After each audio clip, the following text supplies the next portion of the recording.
Hi friends, welcome to Sasi ஸ்க்ரீன்லேண்ட். இந்த வீடியோவில் இன்றைக்கி என்ன பார்க்க போகிறோம் அப்படின்னு பார்த்தீங்கன்னா, சூப்பரான ஒரு வெஜிடபிள் ஹார்வெஸ்ட் தான் பார்க்க போகிறோம். அதுக்கு முன்னாடி நம்ம சேனலுக்கு நீங்கள் ஃபஸ்ட் டைம் வந்திருக்கீங்க அப்படின்னா சப்ஸ்கிரைப் பண்ணி சப்போர்ட் பண்ணுங்கள். வீடியோ பிடிச்சது அப்படின்னா லைக் பண்ணி ஷேர் பண்ண மறந்துடாதீங்க. இப்போ வாங்க வீடியோக்குள்ளே போகலாம். நம்ம தோட்டத்தில் பார்த்தீங்க அப்படின்னா பொன்னாங்கண்ணி கீரை, சொரக்காய், பாவக்காய், பீக்கங்காய், புடலங்காய், அப்புறம் தட்டைப்பயிறுன்னு சொல்லி ஏகப்பட்ட காய்கறிகள் இன்றைக்கி அறுவடை பண்ண போகிறோம். இந்த வீடியோ எடுத்து 2 வாரத்துக்கு மேலே ஆகுதுங்க. வீட்டில் வந்து ஒரு சங்கடமான நிகழ்வு நடந்து போச்சு. அதாவது என்னோட பெரிய மாமியார் இறந்து போயிட்டாங்க, வீட்டுக்காரோட பெரியம்மா. ஸோ அதனால் வந்து வாய்ஸ் ரெக்கார்ட் பண்ணி போஸ்ட் பண்ணுறதுக்கு கொஞ்சம் டிலே ஆயிடுச்சு. ஃபஸ்ட்டு நம்ம செடியிலேருந்து பூக்களை கொஞ்சம் பறிச்சுக்கலாம். இது என்ன பூ அப்படின்னு பார்த்தீங்கன்னா, பூ வந்து ஜாதி முல்லை பூ மாதிரியே இருக்கும். ஆனால் செடி வந்து காக்கரட்டான் பூச்செடி இருக்கு இல்லையா, அது மாதிரி இருக்கும். இந்த செடி பார்த்தீங்க அப்படின்னா அண்ணன் வீட்டிலேருந்து எடுத்துகிட்டு வந்திருந்தேன். அண்ணிட்டு அந்த செடி எனக்கு வேணும்னு சொல்லி ரொம்ப நாளாக கேட்டுட்டு இருந்தேன். அவங்க தான் வந்து செடி கொடுத்தாங்க. ஸோ அவங்க வந்து பதியம் போட்டு வச்சுட்டு கொடுத்தாங்க. அவங்க வீட்டில் பெரிய செடியாக இருக்குது. ஸோ அதுலேருந்து ஒரு கிளையை வந்து எனக்கு பதியம் போட்டு அது வேறு எனக்கு கொடுத்தாங்க. ஸோ அதை எடுத்துகிட்டு வந்து நட்டு வச்சு ரொம்ப கண்ணும் கருத்துமாக பார்த்து சூப்பராக வந்து வளர்த்து இப்போ பூவும் நம்ம பறிச்சிட்ருக்கோம். இந்த பூவோட கலர் காம்பினேஷன் பாருங்களேன், ரொம்பவே சூப்பராக இருக்கும். ஒயிட் வித் பிங்க்குன்னு சொல்லி. ஸோ ரொம்ப இந்த கலர் காம்பினேஷன் தான் எனக்கு பிடிச்சி போய் தான் வந்து இந்த பூச்செடி வைக்கணும் அப்படின்னு ஆசைப்பட்டேன். செடி சின்ன செடி தான் இல்லையா, இப்போ தான் ஃபஸ்ட் டைமாக பூக்குது. ஸோ கொஞ்சம் தான் பூ இருந்தது. பூக்களை பறிச்சிட்டோம். அடுத்தடுத்து என்ன காய்கள் பறிக்கலாம் அப்படின்னு சொல்லிட்டு பார்க்கலாம் வாங்க. மழை பெஞ்சிட்டே இருக்கிறதுனால பொன்னாங்கண்ணி கீரை சூப்பராக துளிர்விட்டு இருக்குது. அதை அறுவடை பண்ணிக்கலாம். இந்த கீரை பார்த்திங்க அப்படின்னா நம்ம ஜெயந்திமா வீட்டிலேருந்து தான் ஒரு 5-6 கட்டிங்ஸ் போல் தான் வச்சுருந்தேன். இந்த மழை பெஞ்சிட்டு இருந்ததில் சூப்பராக நமக்கு வந்து டெவலப் ஆகி நல்ல ஒரு க்ரோத் கிடச்சிருக்கு. கீரையை பார்க்கவே ரொம்ப ஆசையாக இருக்குது. துளிர்கீரைகள் மட்டும்தான் நல்லா ஃப்ரெஷ்ஷாக இருக்குது. அடியில் உள்ள கீரைகள்லாம் வந்து பூச்சி வந்து ஓட்டை போட்டுருச்சு. ஸோ பூச்சி இல்லாத நல்ல கீரைகளாக கொஞ்சம் பறித்து எடுத்துக்கலாம்.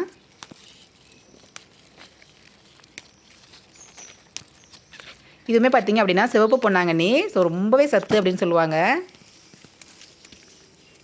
பொன்னாங்கண்ணியில் நிறைய வெரைட்டி இருக்குது. நம்மக்கிட்டே ஒரு 4 வகையான பொன்னாங்கண்ணி கீரை நம்ம வயல்லே இருக்குது.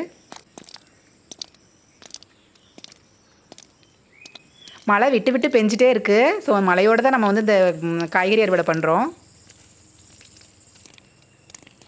கிளைமேட்டும் சில்லுன்னு இருக்குது. நம்ம கீரைகளை வந்து கொஞ்சம் பறித்து எடுத்துக்கிட்டோம். அடுத்த நம்ம தோட்டத்துக்குள்ளே தான் போகிறோம். காய்கறி தோட்டம்னு வந்தாலே சொரக்காய் செடியிலேருந்து ஆரம்பிக்கிறது. ஸோ அப்படியே 1 by 1 அறுவடை பண்ணிக்கிட்டே போகிறது. அதே மாதிரி இந்த தடவையும் சொரக்காய் செடிக்கிட்ட தான் வந்திருக்கேன்.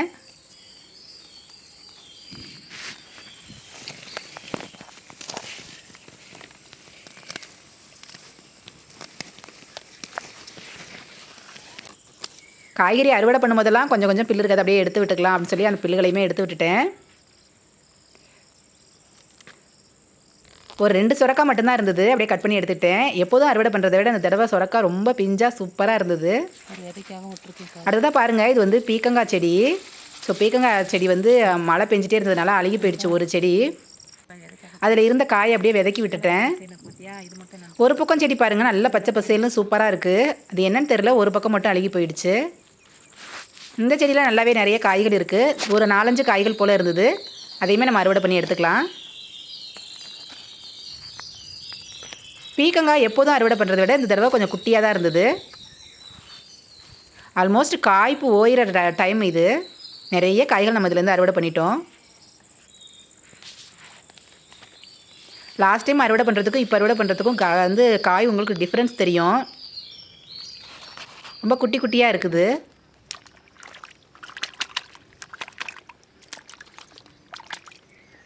மழை பெஞ்சிட்டே இருந்ததுனால நல்லா காயெல்லாம் மண் ஏறிடுச்சு. பக்கத்துலேயே வந்து மழை தண்ணி இருந்தது, அதிலே அலசி எடுத்துக்கிட்டேன்.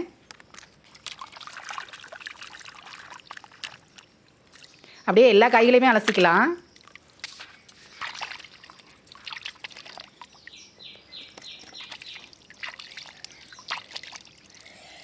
பார்க்குறதுக்கு தான் தண்ணி வந்து சிகப்பு கலராக இருக்குது. நல்ல ஃப்ரெஷ்ஷான தண்ணி தான், தெளிவாக இருந்துச்சு.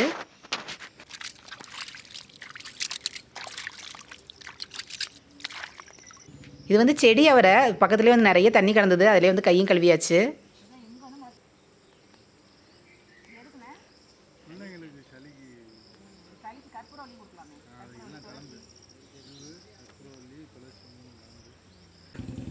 குழந்தைக்கு சளி பிடிச்சிருக்கு அப்படின்னு சொல்லி திருநீற்று பச்சலை பறிக்கிறதுக்காக நம்ம வயலுக்கு வந்திருந்தாங்க. சரி, நம்ம தோட்டத்தில் ஒரே ஒரு செடி தான் இருக்குது. ஸோ கொஞ்சம் இலைகளை மட்டும் பறிச்சுட்டு போங்க, செடியை உடைக்காதீங்கன்னு சொல்லியிருந்தேன். போனதுக்கப்புறம் போய் பார்த்தேன், அவங்க கிளையுமே உடைச்சிட்டு போயிருந்தாங்க. எல்லாருமே இப்படி தான் பண்ணுறாங்க. இப்படி எனக்கு கொஞ்சம் கோவம் தான், செடியை உடைச்சிட்டாங்களேன்னு சொல்லி. வேறு வழி இல்லை, இவன் போனதுக்கப்புறம் என்ன பண்ணுறது சொல்லி விட்டுட்டேன். அப்படியே நம்ம செடிகள்லேருந்து கொஞ்சம் வெண்டைக்காய் இருந்தது, அதையுமே அறுவடை பண்ணிக்கலாம்.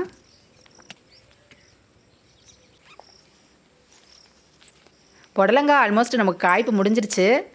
அந்த புடலங்காய் இருந்த அந்த குழிகள்லையுமே நான் வந்து வெண்டைக்காய் ஊனி வச்சிருந்தது ரொம்ப நல்லதாக போயிடுச்சு. புடலங்காய் முடிஞ்சதுமே அடுத்தது வெண்டைக்காய் நமக்கு காய்ப்புக்கு வந்துருச்சு.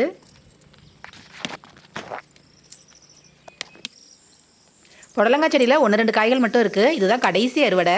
இனிமேல் புடலங்காய்க்கு வாய்ப்பே இல்லை. நம்ம அந்த குழிகளில் வேறு ஏதாவது விதைகளை வந்து ஊனி வைக்கணும். பாவக்காய் புடலங்காய் 2 சைட்லேயுமே வந்து அந்தந்த குழிகளில் நான் வெண்டைக்காய் விதை ஊனியிருந்தேன். 2 சைடுமே பந்தலுக்கு 2 புறமுமே வந்து வெண்டைக்காய் செடி இருக்குது. ஸோ இந்த வெண்டைக்காய் செடி முடிஞ்சதுக்கப்புறம் அடுத்ததாக ஹார்வெஸ்ட்டுக்காக நமக்கு வெண்டைக்காய் வேணும்னு சொல்லி விதை பக்கத்தில் ஒரு 4 பாத்தி பிடிச்சி அதுலேயுமே வெண்டைக்காய் ஊனி வச்சுருந்தேன். பார்த்ததுமே ஆச்சரியம் எனக்கு. அதுவுமே காய்ப்புக்கு வந்துருச்சு. 1-2 வெண்டைக்காய் அந்த செடிகள்லேருந்துமே பறித்து எடுத்துக்கிட்டேன். 1-2 அவரைக்காய் இருந்துச்சு, அதையுமே பறிச்சாச்சு. மரவள்ளி கிழங்கு குச்சி கொண்டாந்து ஊனியிருந்தோம். அதுவுமே நல்லா துளிர் விட்டு சூப்பராக வர ஆரம்பிச்சிருச்சு. மழை பெஞ்சிட்டே இருக்கிறதுனால ஒரு சில நல்ல விஷயங்களும் இருக்குது, ஒரு சில கெட்ட விஷயங்களும் இருக்குது. நிறைய செடிகள் வந்து அழுகி போயிடுச்சு. மரவள்ளி குச்சி எல்லாமே இந்த மழை பெஞ்சிட்டே இருந்ததுனால நான் காஞ்சி போகாமல் நல்லா துளிர் விட்டு வந்துருச்சு. அடுத்ததாக பாவக்காய் வந்து ரொம்ப நாள் ஆச்சு அறுவடை பண்ணி. பூச்சி தாக்கம் இருந்துகிட்டே இருந்துச்சு. இந்த தடவை தான் பார்த்திங்க அப்படின்னா ஒரு 1/4 கிலோ பக்கம் நம்ம பாவக்காய் அறுவடை பண்ணியிருக்கோம். தஞ்சாவூர் டிஸ்ட்ரிக்ட்லாம் புயல் எச்சரிக்கை விடுத்து ரெட் அலர்ட் கொடுத்துருந்தாங்க. எல்லாம் வீட்டை விட்டு வெளில வராமல் இருந்தோம். லைட்டாக மழை தூறதும் நிற்கிறதுமா இருந்துச்சு. இப்போ கொஞ்சம் வெளிச்சமாக இருந்ததே அப்படின்னு சொல்லி காய் பறிக்க வந்தோம். ஆனாலும் பார்த்திங்க அப்படின்னா பயங்கர காற்று, சூறாவளி காற்று மாதிரி அடிக்குது. சீக்கிரம் காய் அறுவடை பண்ணிட்டு போயிடலான்னு சொல்லி அவசர அவசரமாக பறிச்சிட்ருக்கோம். கடைசியாக தட்டைப்பயிர் பறிக்க வந்திருக்கேன். தட்டைப்பயிரும் 1-2 பிஞ்சு தட்டைப்பயிரெலாம் இருந்தது. பசங்க அப்படியே பறித்து சாப்பிட ஆரம்பிச்சிட்டானுங்க. ரொம்பவே டேஸ்ட்டாக இருக்கும். பிஞ்சு தட்டைப்பயிர்னா பறித்து செடியிலேருந்து பறித்து உடனே சாப்பிட்லாம். அதுவும் மழை பெஞ்சிட்டே இருந்ததுனால காய்கள் நல்லா ஃப்ரெஷ்ஷாகவும் இருந்துச்சு. ஆதுக்குட்டி ட்ரையல் பார்க்குறாராமா, அவரும் ஒன்று கேட்டார், கொடுத்துருக்கேன்.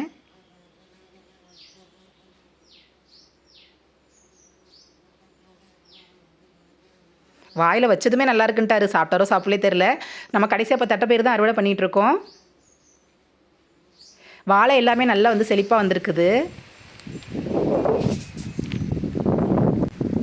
காற்று பயங்கரமாக அடிச்சிட்ருக்கு.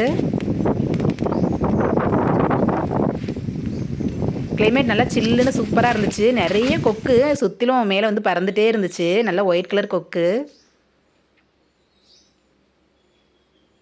ஸ்கூல் லீவ் விட்டு வந்தபோது வீட்டில் வச்சு பசங்களை மேய்க்க முடியலை. சரி வாங்க தோட்டத்து பக்கம் போகலான்னு சொல்லி இப்படி தோட்டத்துக்கு அழைச்சிட்டு வந்து ரொம்ப நல்லதாக போச்சு. காய்கள் நிறைய அறுவடைக்கு இருந்துச்சு.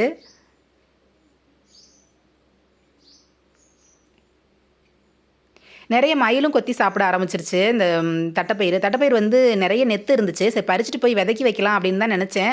மழை பெஞ்சிட்டே இருக்கே, சரி இந்த டைமில் பறிக்க வேணாம், செடியிலே இருக்கட்டும் அப்படின்னு நினச்சேன். ஆனால் மழை தூரிகிட்டே இருந்ததில் அந்த தட்டைப்பயிர் எல்லாமே அழுகுன மாதிரியும் போயிடுச்சு. நிறைய மயிலும் கொத்தி சாப்பிட்ருச்சு. ஒரு வழியாக இன்றைக்கி ஹார்வெஸ்ட் முடிஞ்சிருச்சுங்க. காய் பறித்து முடிக்கிறதுக்குள்ளே மழை வந்துருமோன்னு சொல்லி பயந்துகிட்டே அவசர அவசரமாக பறித்தோம். ஸோ ஒரு வழியாக மழை வரல அப்படின்னு சொல்லி வந்துட்டுருக்கேன். ஒன்று தூர ஆரம்பிச்சிருச்சுங்க. நம்ம காய் பறித்து முடிக்கவும் மழை வரவும் கரெக்டாக இருந்து போச்சு.